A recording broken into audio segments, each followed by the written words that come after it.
All right. Thanks for being here. Writer Wes Al-Dhaher. How does a story begin to formulate with you? I think a lot of times, I think it happens with like a scenario, and so like or a scene. So one of the things that for my Brotherhood of the Wolf dark fantasy graphic novel series, the thing that really started that was I was imagining like, what if you had like uh, like a horror type situation, like action horror, like Aliens or Predator or that movie Dog Soldiers. If you've seen it, it's a British movie. It's pretty cool. But what if you had that sort of situation, but in the 15th century Ottoman Empire, right? So like it's completely different setting, culture, and you have this group of guys who are kind of like warriors, but they've got their own problems, and they're supposed to hunt something, but it turns out that they're being hunted. What if so that was the situation, just like this idea of what if.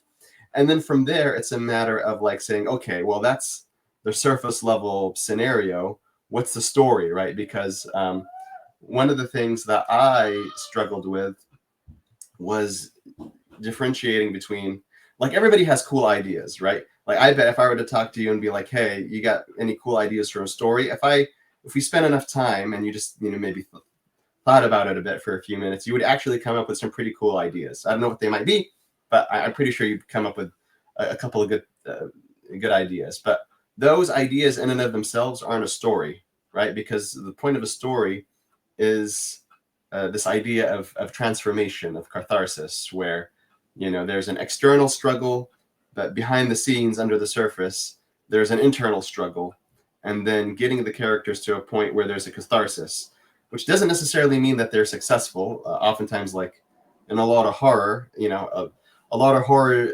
ends with the protagonist actually, getting killed, right? Or like in Freddy versus Jason, you think that the monsters are, spoiler alert, folks, and Freddy versus Jason, you think that those two guys, the two monsters are defeated, and it's like, Jason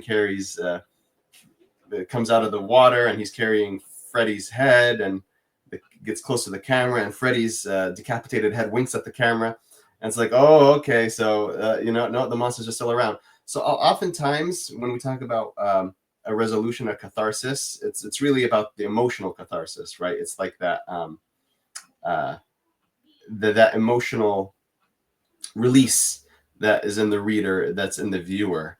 Even if the characters on screen or on the page actually fail in their initial goal, that's not really so much the point. It's about the reader. And when you're talking about taking the reader or the audience member on a journey, you have to have a lot of craft, right? You really have to know what you're doing, and to take them through that, because it's not enough, like I said, to have a sequence of cool ideas. It needs to lead, it needs to flow in a logical way of cause and effect. Like, okay, this happened, therefore that happened, and this happened, therefore that happened, to a resolution. So it needs to be logical, but it needs to be done in a way where people can't necessarily roll their eyes and predict it, right? Like 5 minutes into the story. And so you really need to know what you're doing when you're creating a story. But to answer your question, yeah, I just start off with like, hey, what's something cool? And then just kind of like from that. A cool idea is different than a cool story. Exactly. But I agree with the way it presents itself as scenes. Like, that's how I first start to see stories. Like, you have the idea, and then you're like, okay. Oftentimes in movies, it seems like people just have a bunch of cool ideas, and then they think, we'll just put these together, and then it's a movie. But as you said, it doesn't make sense. It doesn't take you from one place to another. There's no story to it. So it's just a bunch of clips put together. But the scenes, that's how I see it. You get that movie in your mind's eye about, okay, here's the idea, here's the premise, and how does this scene open, How does it close? How's it join with the next one? How's it part of the larger story? And then a lot of times, if it's something where you think this is kind of a short story, then in my experience, you have to deal with it right then. Whatever you're doing, if you can, stop and write the short story, because otherwise it just ends up on a list of short story ideas and you don't end up writing it. But for a book or something longer than a short story, then you can hold that idea and say, okay, that's good. Now what happens next? What happened before? And I like to put it with a soundtrack, unofficial soundtrack, if you will, where if you hear a song, you go, okay, this makes me think about that scene, or it fits into it well. And then you just think about it. And to another person, it might be annoying because you're just thinking about the same thing over and over again. And you're going, well, what if this goes to here? What if they do this? Well, why does this happen? And you're just piecing it together. And usually for me, when I couple that with music, then it's also like if I'm running or swimming or doing something where you don't have to think exactly about what you're doing at that point, that's how you get your mind to start to work on that. And then even now I can listen to songs that I did scenes with, thinking about from years ago, and still remember that whole scene, capture that whole feeling like I was just writing it or I've just read it or something. So I do like that idea of capturing scenes and then seeing how that fits in the story overall. Yeah, and what I would say is like even with short stories, like right. So for example, we're finishing up a novella, like a 30,000 word novella. So not a Mhm. full blown novel, but not necessarily a short story. It sits in between this weird place between the full blown novel and a short story. So it's a novella, and you know, even with the novella, we're like before we write anything, because this was my problem. Like when I first went into it, like kind of as an amateur, I wasn't just the publisher. I was also had to write because at that time it was just me. It was just me and the artist, right? And the artist can't. They don't know about story. They draw. They draw well and in a sequential manner, but they rely on the writer to say, hey, what's the story? So so for me, I would just like I'd write these scenes, and yeah, they were. I don't think they were bad, but it, it was a point where it's like, yeah, this is more of a sequence of cool ideas than it is an actual narrative drive. So I had, for most of the stories that I wrote for this series, I actually junked them, right, and then just brought on actual pro writers who like, you know, one of them works at Hollywood, another one of them is like a pro novelist, where it's like, okay, here's my ideas, here's my world, here's my thing, but let's work together to figure out what the actual story is. Um, and you know, when we had to redo, we were like, okay, you know what? Before we write a single word, we outline. We outline hard, right? And we say, okay, this is the outline. Here's the scenes. Here's what happens in the scene. And because even at that point, you could tell where the problems are without having to write the full thing. I think they say one of the it's very tempting to just jump in and start writing because you want to turn a white page black. But the problem is there that, you know, if you encounter problems, you invested so much time that now, in order to fix those problems, you have to do a rewrite, which takes a lot of time, right? And time equals money in this business, right? So, whereas it's much better just to say, hey, here's our outline. Let's see what problems that we see in this outline, and we could just change the outline. And like, you know, how hard is it to change an outline, right? Versus having to change hundreds of pages of scripts, right? And so even with that short story that I talked about, the novella, we're like, no, let's create the story map for this. Let's create the outline before we touch anything. And it was a good thing that we did, because we had to like debating about it, iterating on it, changing some major things, etc.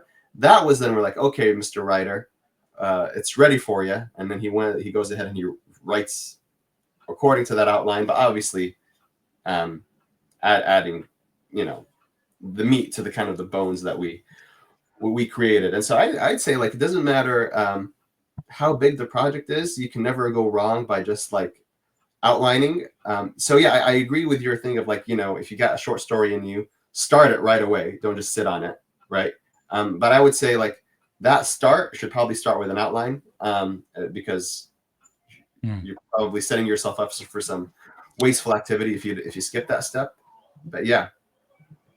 Well, usually for me with the short story, because I'm talking like 1,500, 5,000 words, maybe, Okay. that it's the singular idea. So it's kind of like a scene. Okay. And the novellas, I like that format, especially if you're writing with someone else, because it's more geared towards short chapters or short sections, however you divide it. And then you can read it on an e-reader and feel like you're getting somewhere. You don't open it up and go, this is 10,000 pages on the e-reader. Yikes. Yeah. Or Exactly. if you're doing like a chapter, one person does a chapter, you do a chapter, they do a chapter, then it's not so much if you go, whoa, this went totally wrong. Let's go back and try to change this. Or let's just take this out and start over from this point. Sometimes that happens, sometimes it doesn't. But with doing a novella, writing with another person, how we did it was we talked about it at the beginning. We're like, okay, well, what's the world like? And then you have to develop the world. If you're doing science fiction, then even if you're doing it in what we all know of as the present day, or what we have a good idea of near future or past, you still have to develop it enough to give the character a space to move around. But if you're doing like a space drama, then you've got to develop something even more. I mean, if you have to make a whole galaxy or a whole solar system or some place for it to take part in, you got to set the stage and then you can write it. But yeah, I do like an outline. In script writing, I like the storyboard, but I also like the sticky note where you can move them around a lot easier, especially if you're working with somebody else. That slows things down a lot, but it's different than writing by yourself. I always said collaborative writing makes you it makes you look forward to writing by yourself more. And it's not because it's bad or worse. It's just, it's easier when you're writing by yourself because you make all the decisions versus you got to think about the other person's angle. How do I make it sound like they sound so it doesn't sound like this thing is written by two different people? You want it to be smooth and track and would still be exciting enough while you're writing it because you're really entertaining the other person too. If you're trading back and forth or somebody's showing you a page that they wrote, then you want some feedback to it. You don't want to read something that you're working with and go, oh man, this stinks. You want to go, wow, I didn't think that was going to happen. I know we talked about the outline, but I didn't think it was going to happen like this. That's pretty cool. Yeah. No, I think that would be that's like the stakes are even higher when it's like you're doing something visual. Like, for example, we're doing the graphic novels, right? So it's like, it's not just me and the creative director and the writer, there's also the artist, right? And it's not just one artist, right? It's like there's the guy who pencils and inks, and sometimes the guy who pencils is different than the guy who inks, which is different than the guy who colors, which is different than the guy who does the letters, right? And the sound effects and production design. So for us, it's like, yeah, it's like, because there's so many moving parts, minimizing, we're motivated to minimize errors up front because it's less expensive to do that. Whereas like, yeah, if you're writing prose and it's just you and another guy, it's just like, I mean, there's a process to that, but it's not as expensive as if you like have a team of 5 people, right? And you need like, it's super expensive to generate just like one page of comic book art, especially if it's colored. It's like very expensive. So it's just like, yeah, that's why it's like, you know, fanatical about the outlining thing and the scene cards, etc. Just having all that squared away and dialed in before it moves forward in the process. And yeah, I when you go through that a lot, I can definitely see why one would be like, you know what, I'd like to do a project where it's just me, where I don't have to worry about all that. So for sure, it's a good exercise when you have that many people working on something, do you do the writing the story first, and then you have the person come back and pick out the pictures for it, Yeah, or yeah, what they're going to yes, draw? exactly. Yeah, so we write the story for it, like the script first, and then be like, okay, let's make sure that that script is ready. From a story perspective, it's squared away, the action, the dialogue, etc. And then we turn it into a production draft where it's written in a way that's for the artist to kind of consume and understand, right? Because then off of that production draft, we'd have the artist do storyboards first, just so that we can get an idea of the composition and the blocking and the layout. And then once the storyboards are approved, that's when they would start like drawing in earnest, right?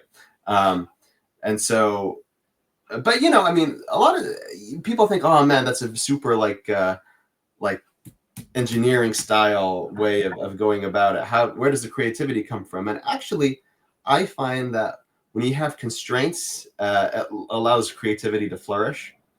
It's like, because like you have constraints, right? So you have to figure out like, okay, what do I need to do to make this work considering my constraints? And that's when I feel like the creativity really flourishes. Just one example. So we have these characters, and one of them is like essentially a cavalryman, like a knight, and he has these retainers, like these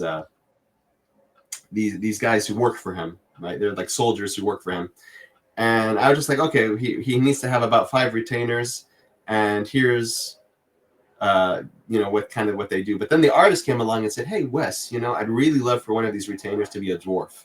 I'm like, huh?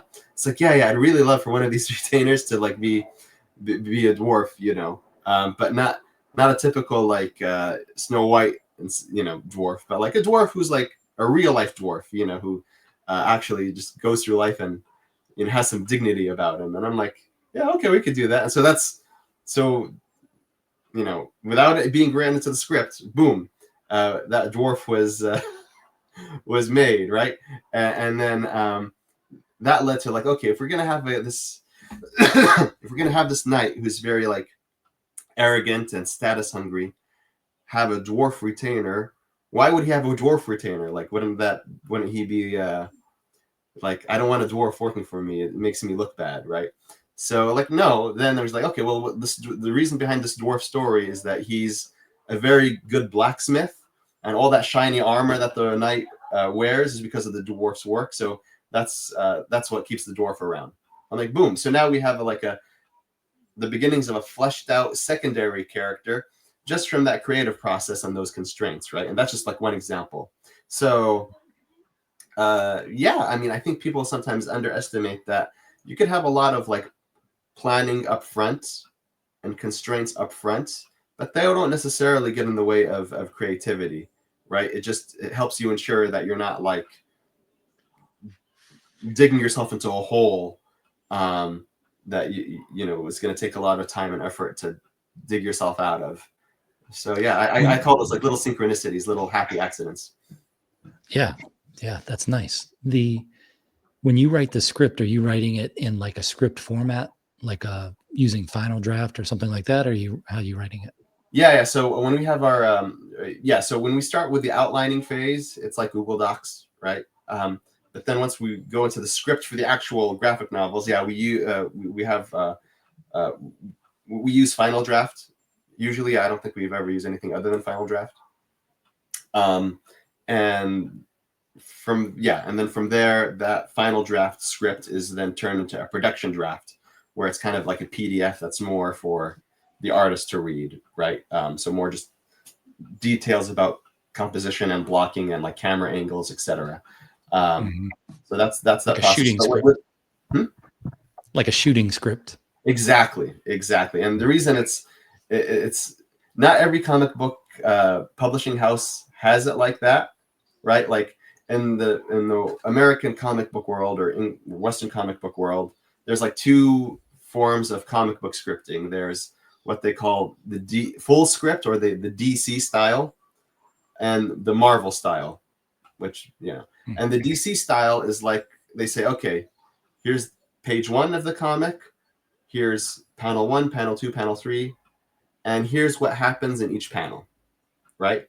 And not too detailed, be detailed enough where the artist knows, okay, I know here's what I know needs to happen in panel 1, here's what I know needs to happen in panel 2, etc. So that's like the full script DC style of writing.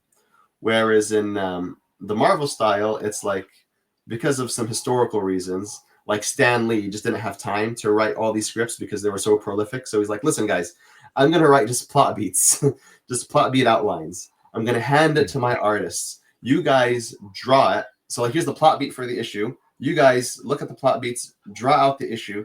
Then I'll come back, or have one of the writers come back and just like figure out where and what you drew I can put in dialogue and sound effects. Right. So that's called the Marvel style. And so there's pros and cons to both style, right? The Marvel style allows the artist to really like be creative and tell the story in the way that they'd want to tell it. But there's also a risk of with the Marvel style of just the writer losing control of a story pretty quickly.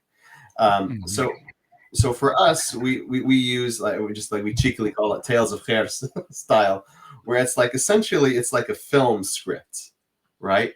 And then from there we turn it into a production, like a shooting script, like how you framed it, and that's what we give to the artist. That works too. And the reason that that's the case is because our creative director is literally a filmmaker, and so that's how he thinks. And so it's like, yeah, so that's why when people look at our comic books, they're like, wow, this has a very cinematic quality to it. I'm like, yeah, there's a reason for that. It's not an accident, right? But when it comes to the novella, which is just prose, there's no visuals in there aside from the cover. It's like, nah, we just Word document, how pretty much prose is written. So, yeah. We used Dabble to do the 2 novellas we wrote together, and that was pretty good. That was back when they still had in development where you could write at the same time as someone else, kind of like on Google Docs where you can see the other person writing, except Dabble's interface, I think, was a little nicer than Google Docs and didn't have some of the limitations. But yeah, that was probably 2019 to 2021, sometime around there. I don't know. Interesting. Is it still around, that software? Is it still alive? Dabble? Yeah, probably. Okay. Dabble's still around, I would imagine. I haven't used it since then, but it was on its way up. Okay. So then the artist in a graphic novel like this would be like a cinematographer, where they're giving their perspective, but you have the director going, I want to see the picture from this way. And then they're writing it or drawing it and then go, what do you think? And exactly. Yeah. I would say like the artist is like this. The artist is like the cinematographer, director of lighting, and the actor all combined in one, right? So because like those characters are acting, like, and it's the artist literally doing the acting. But yeah, I think initially we had to find a balance because the level of detail in the shooting script was, I think, a bit overwhelming for our artists who are used to either Marvel or DC style. And so like just like the level of detail where like we like diagrams, etc., I think was a bit too much. It's like just overwhelming. So it's just like, okay, we had to dial it back in a bit where it's like, okay, here's what happens on this page. For select scenes, here's the shots that are recommended. But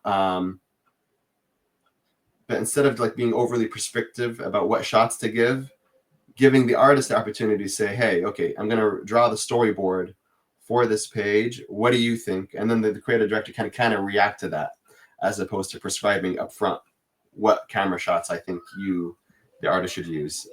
Because, I think people, the creative, artists, creative people in general, they like to feel like they're not being hemmed in too much, right? And so you have to kind of find that balance for them.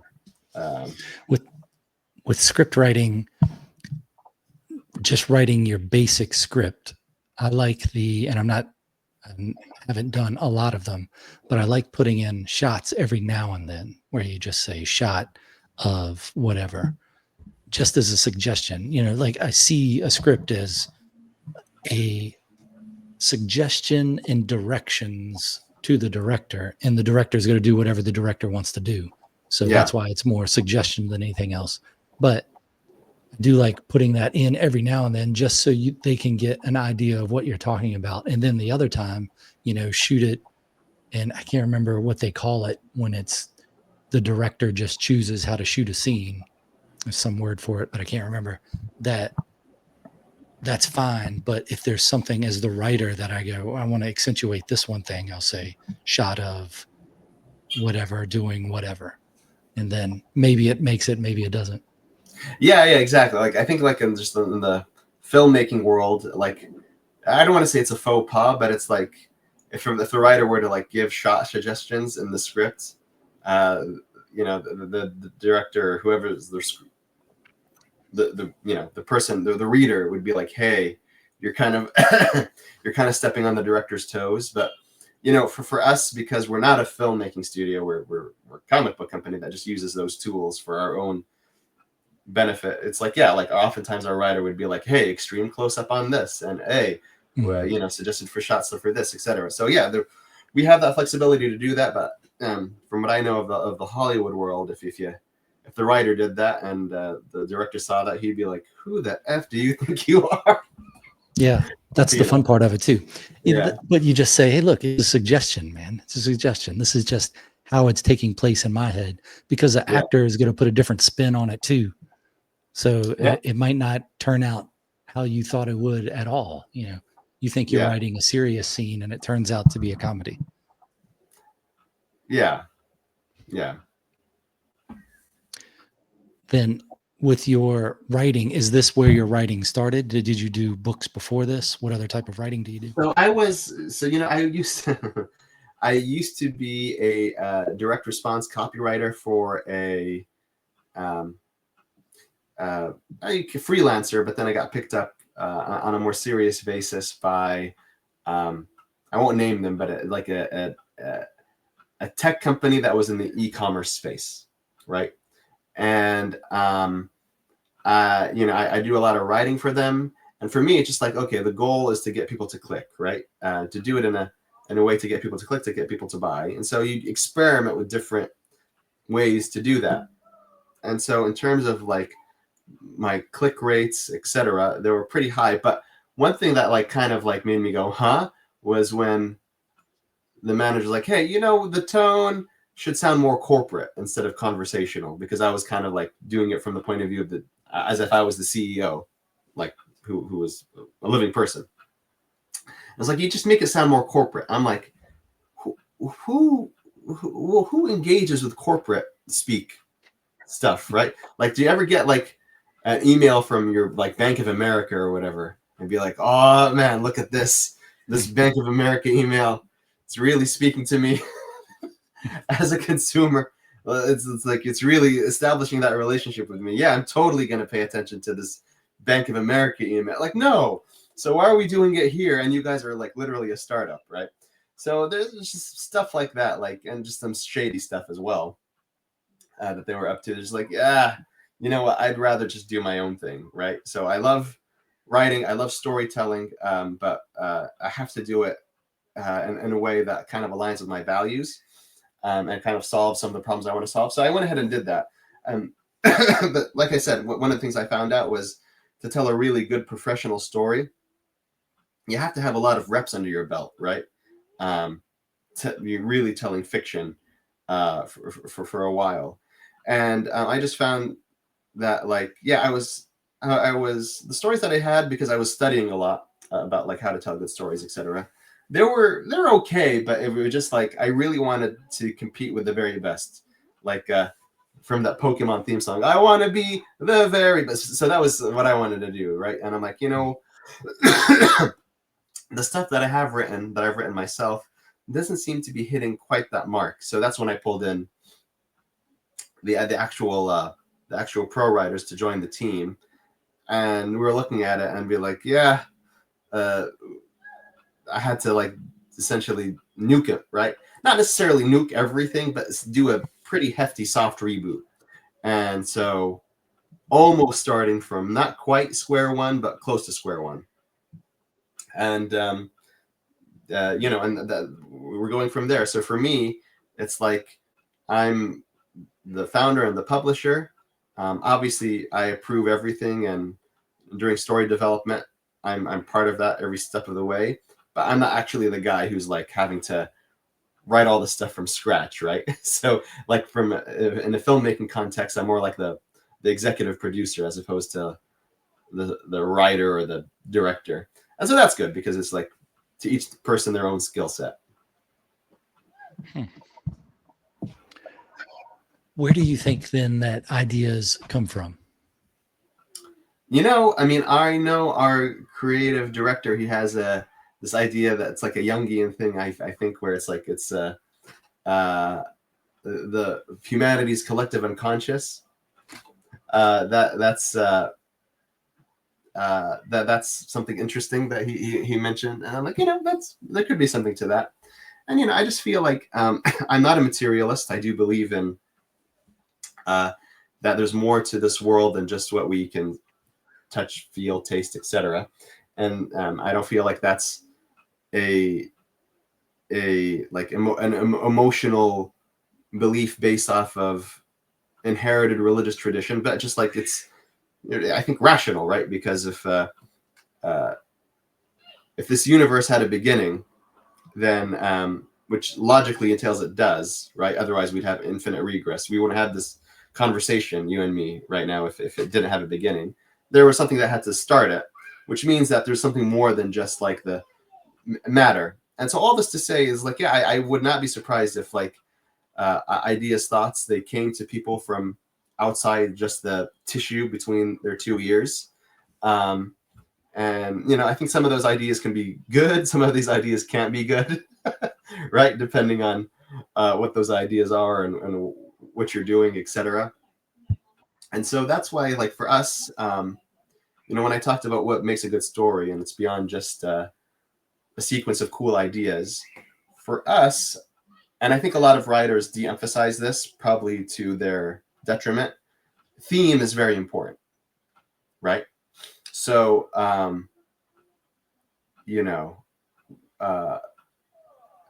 each of our story arcs is based off of an explicit theme.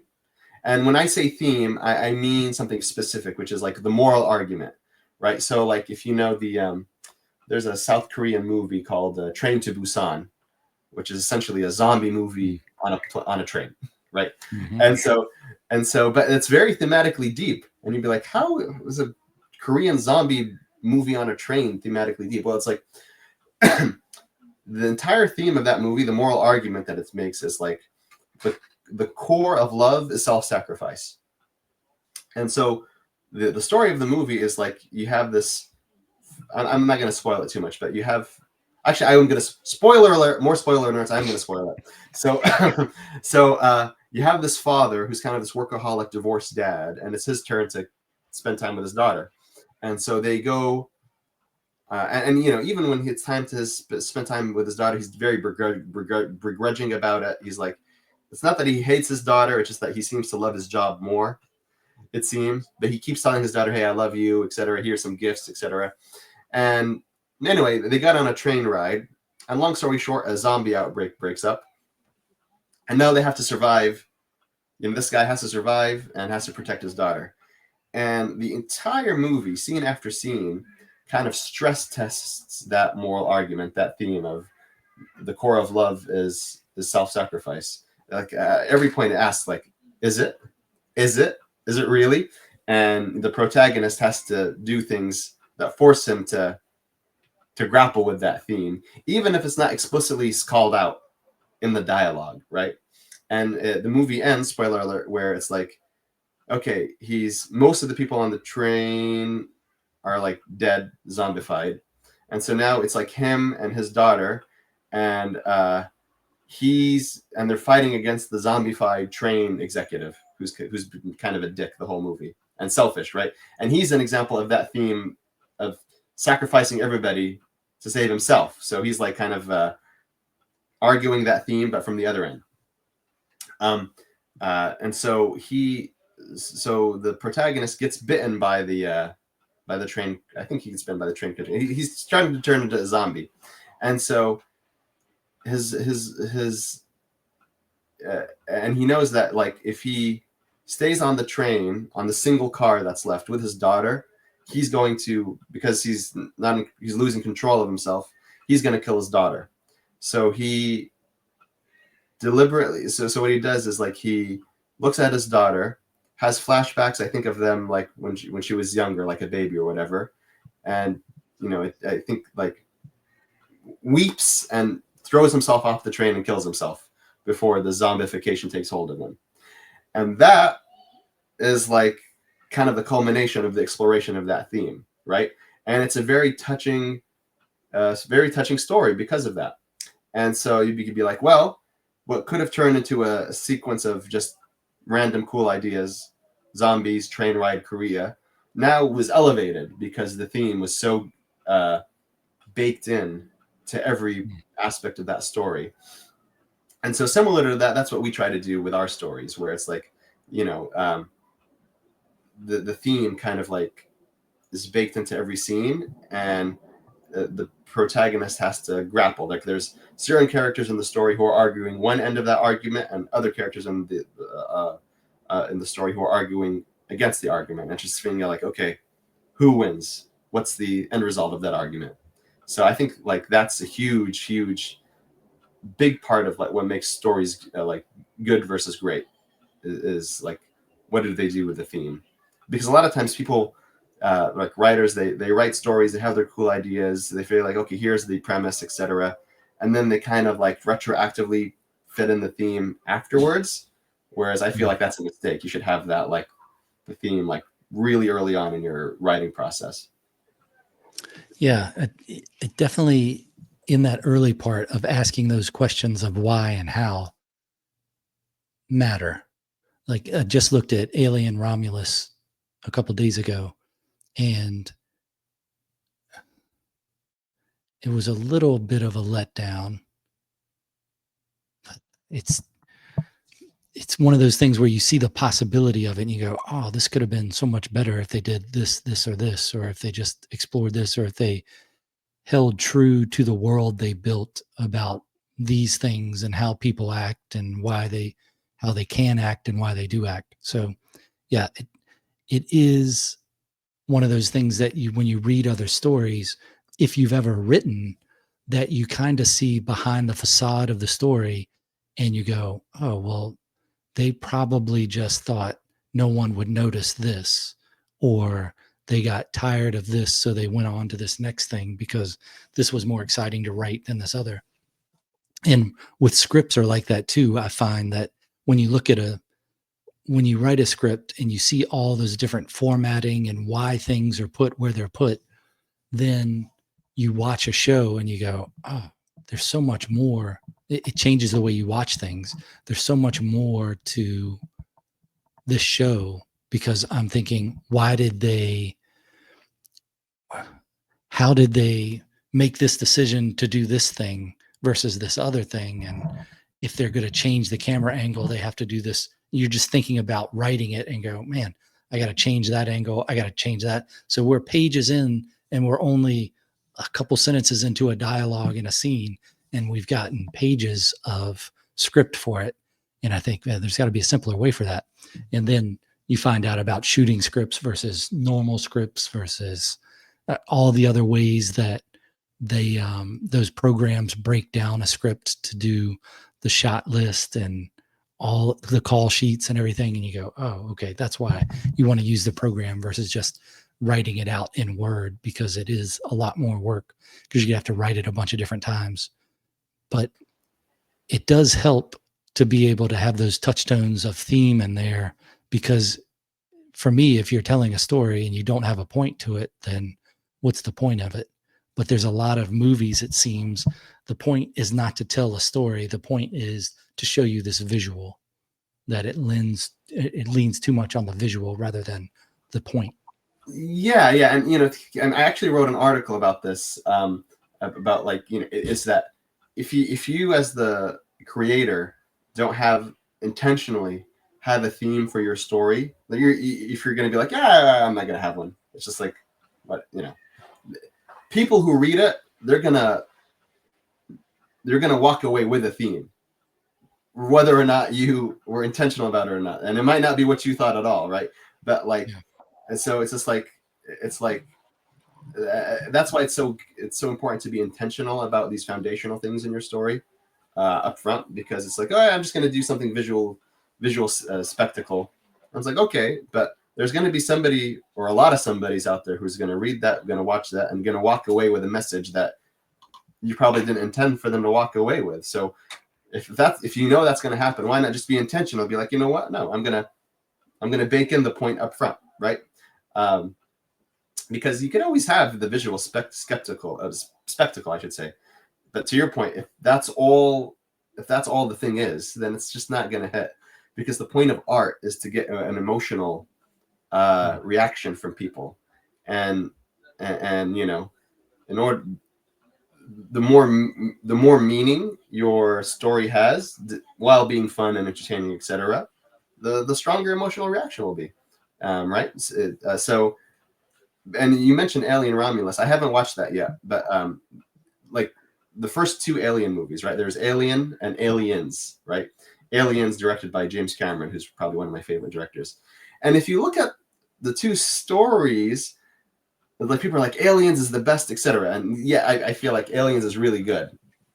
It's really, really good.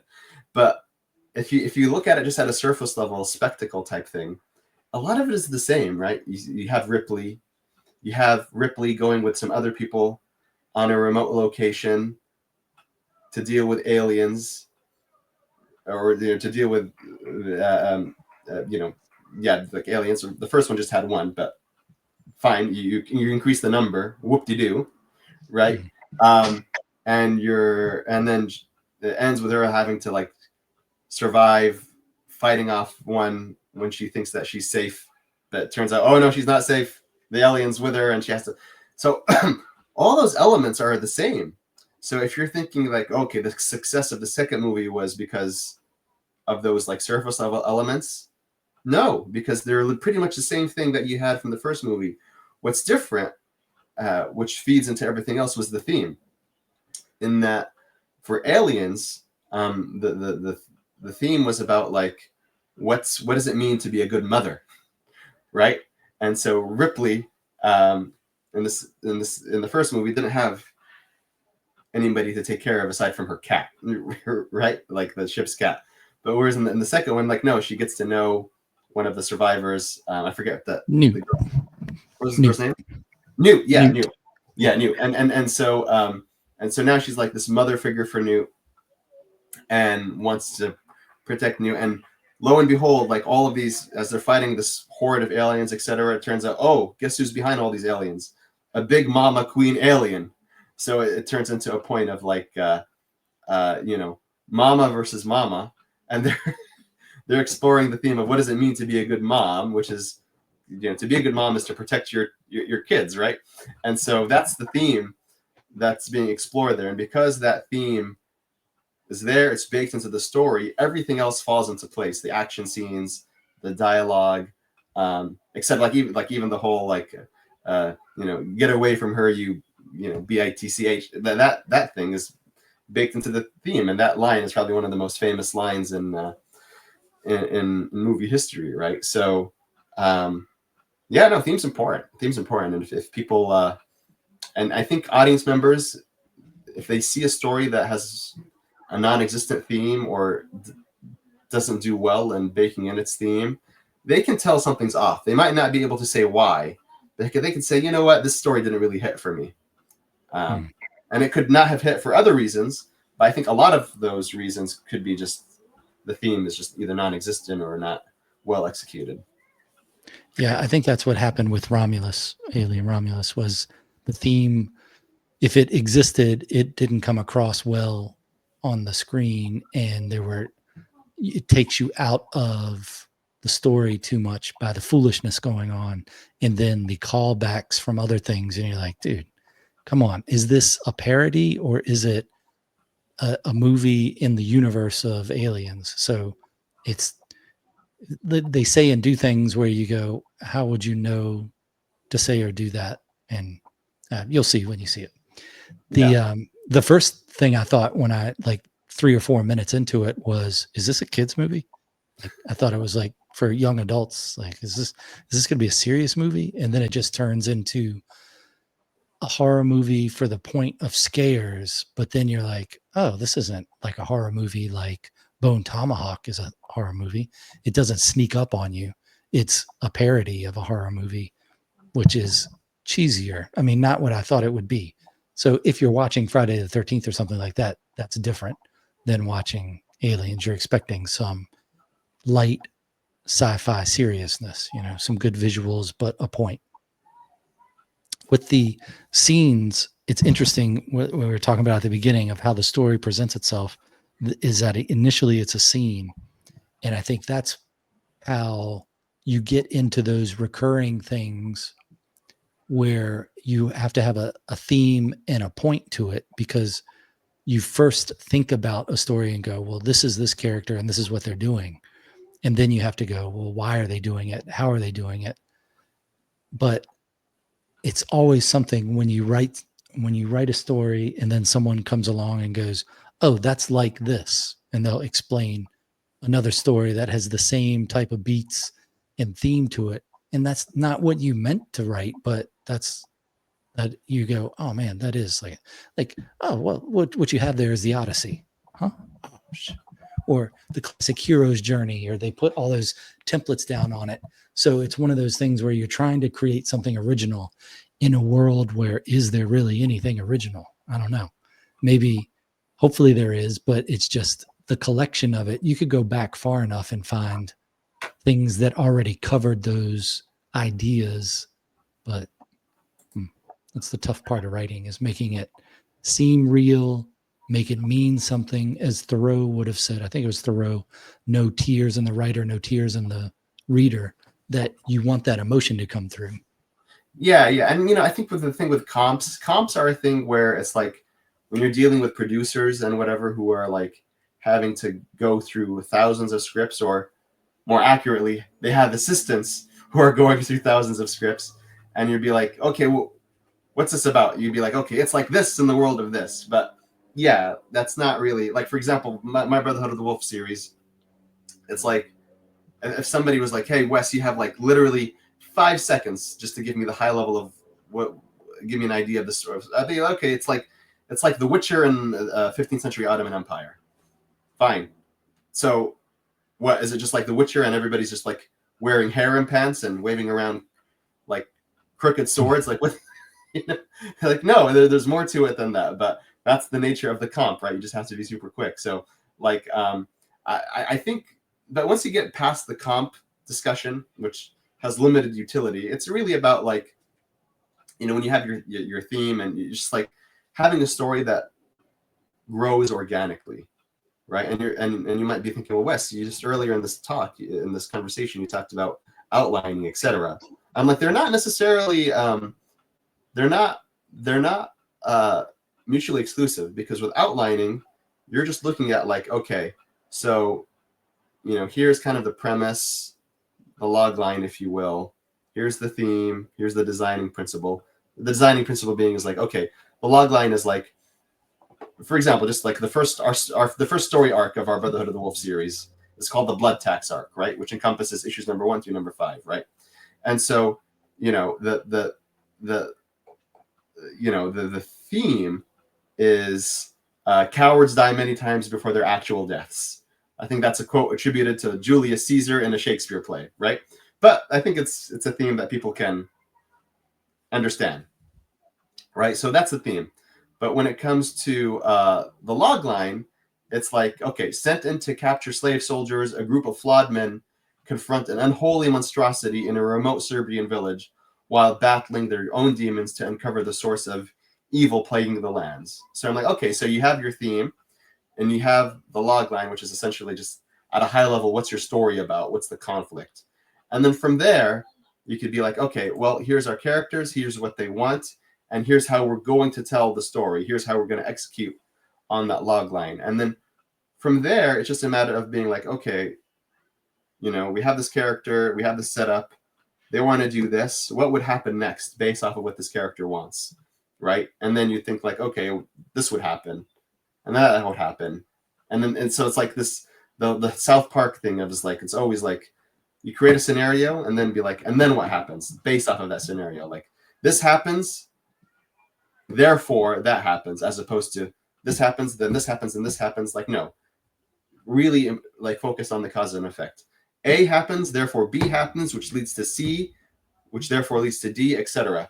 And so that's how you can create a story that you're still planning out, you're still outlining, but it flows organically because you're actively thinking each step of the way the cause and effect. I think once you stop thinking about cause and effect and be like, ooh, what's something cool? Like, what's a cool wink wink reference we can make to the audience? Like that makes them go, tee hee, aren't they clever? Once you go down that territory, that's when you won't have an organic story and people can kind of tell, right? You end up with Romulus, Alien Romulus. Yeah. You end up with a lot of Good movies. explanation. You end up with a lot of movies. Yeah, they've lost their way. Like if the outline is your roadmap, your story, when you write it, is the trip from wherever you start to wherever you finish. And you can't know what is on that trip outside of the map. That's why you make the trip. Or if you put in a sports analogy, that's why you play the games. Right. You think you know what's going to happen, but you might encounter something along the way that's a little different. So you're flexible for that. Yeah. Exactly. And, I mean, like one of the things is like for our novella, which is kind of an interlude story between issues number 1 and 2, we have an outline for that as well. But there were things in there that the writer, still adhering to the outline, but he added that we never planned for. Like a goat shows up in the story that actually has serious implications on how the characters are able to handle things. And now we have this goat, the goat called Pickle, right? It's not, it's servicing the outline that we created, but it wasn't something that we thought of. It was something that just came about organically as the writer wrote. So, Yeah. So like same thing with that dwarf that I mentioned earlier. So, like we discovered that like one of the characters who, is that knight that I mentioned, he's kind of a arrogant, status hungry, very insecure. Because we're writing prose, this interlude story is prose. We're actually able to go into his head as opposed to just see what he does on the graphic novel page. And so going into his head, the writer discovered, wow, this knight is like very dangerous and competent in fighting, but like he's really clueless about a lot of things. Like the goat makes a scream because goats scream in a weird way, and this knight freaks out because he never dealt with livestock because he thought he was too important. And so it's just like stuff like that where it's just like, okay, you're discovering things about characters that make things more entertaining, more funny, just more human. And it's not planned out in the outline. It's discovered in the course of writing, but you have the outline to fall back on so that you're not like having structural issues, pacing issues, plot holes. A lot of times the reason the plot holes exist in stories is because writers just didn't have enough time to figure it out. And so it's just kind of rush jobs. And the nice thing about an outline that you kind of look at, refine, debate over is like, no, you can get ahead of glaring plot holes before having to have anybody write or, mess up deadlines, etc. Well, with all the stuff you've written, is there a common theme or attribute or virtue or whatever that you can see that goes through everything you write, whether you meant to do it or not? It just appears because it's just part of you. Yeah. So, the point of these stories is to be entertaining, and anybody who likes dark fantasy can join in. Doesn't matter what their background is. But that at a thematic level, it's very much based on like traditional Islamic ideas of chivalry, right? So there's this idea of Islamic chivalry called futuwa, and futuwa comes from this from an Arabic world, that the roots of like young man, being that like this is how like young men should aim to be, and one of the core aspects of futuwa, Islamic chivalry, is putting other people ahead of yourself. That, like, you know, I might be hungry. There's some food over there, but you know, there's other people who are hungry as well, and so they have. I'll give it to them, even though I might be stronger and I can just take it away from them and they can't do nothing about it. Or like, here, there's somebody weak there who's being oppressed. I'm going to use my strength to defend them, right? Even if it means I get hurt in the process. So this idea of putting others before yourself. And so each story arc in the Brotherhood of the Wolf explores a specific theme within the whole broader umbrella of Futuwa. Like I mentioned, the Blood Tax arc, we focus on courage and cowardice, right? The novella focuses on ambition. It's like, you know, what's your level of ambition? Because the level of ambition that you have as a person directly correlates to how worthy you are as a person. If you're just like, yeah, I want to make loads of money and sell courses online and have an Instagram life with the yacht, etc. Oh, okay, that's your ambition, but it's not a very noble one, right? So these different things about just exploring different aspects of that idea of Islamic chivalry, because I feel like there's a lot of media out there that's kind of whether it's in Hollywood or even in the traditional publishing world, that's I don't want to be too polemical about it, but it seems anti-male, right? It seems like this idea that now masculinity is somehow inherently toxic. And so that's why, like, when you watch, you know, sitcoms or whatever, now the dad is this bumbling buffoon and the mom is this like smart, like she's got it together person. And even in commercials, right? And if you look at the literary world, if you look at the literary world, you know, in the fantasy genre, which is the genre that I'm in, a lot of it is like romantasy, which is not a bad thing. Like you could combine the romance genre and the fantasy genre, and that's fine. But it seems like publishers have this idea that every fantasy novel should be almost like a romantasy. And it's like, really? I mean, aren't there other subgenres of fantasy that people would like to explore? And you know, romantasy tends to be skewed towards women. What about the men who like fantasy, right? Like Conan the Barbarian, Lord of the Rings. I mean, that's where it started. It started with.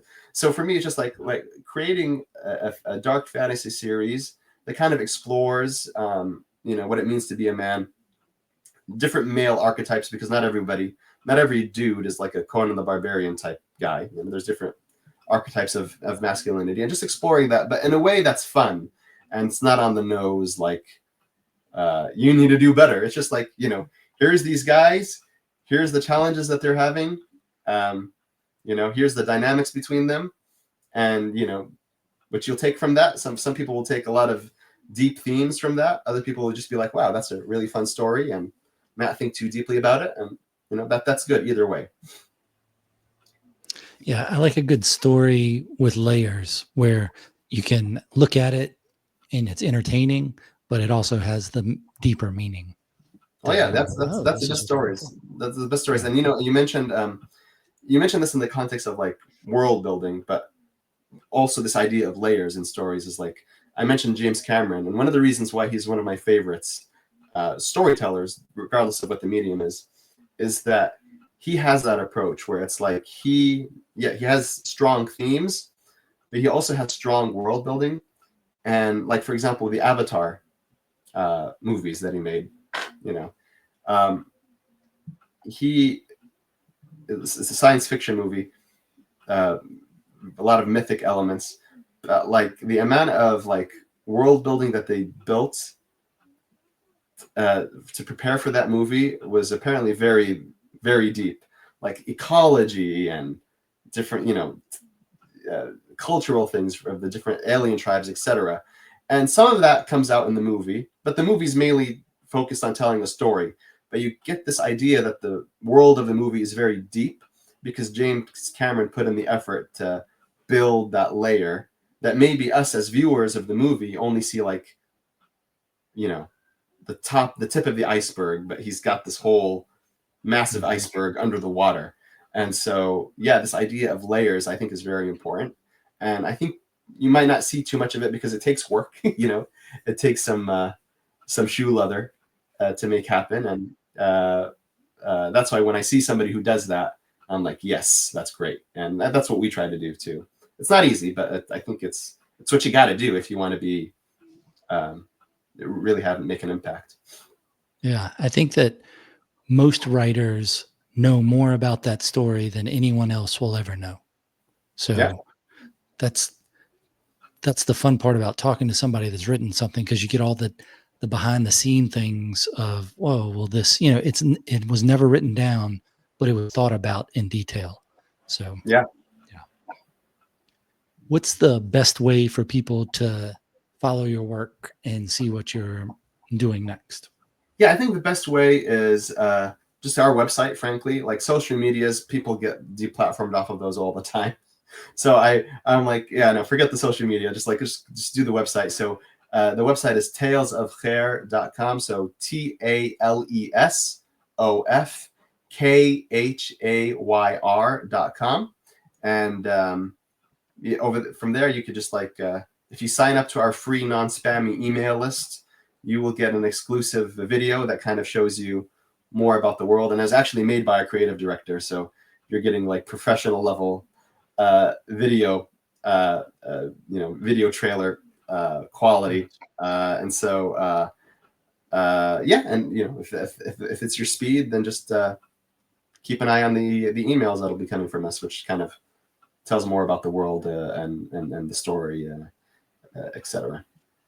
All right. That link is in the show notes if anybody needs to check that out. Like if they didn't spell it correctly, it's in there. Sure. Is there So anything that you wanted to talk about that we didn't, or any thoughts in closing?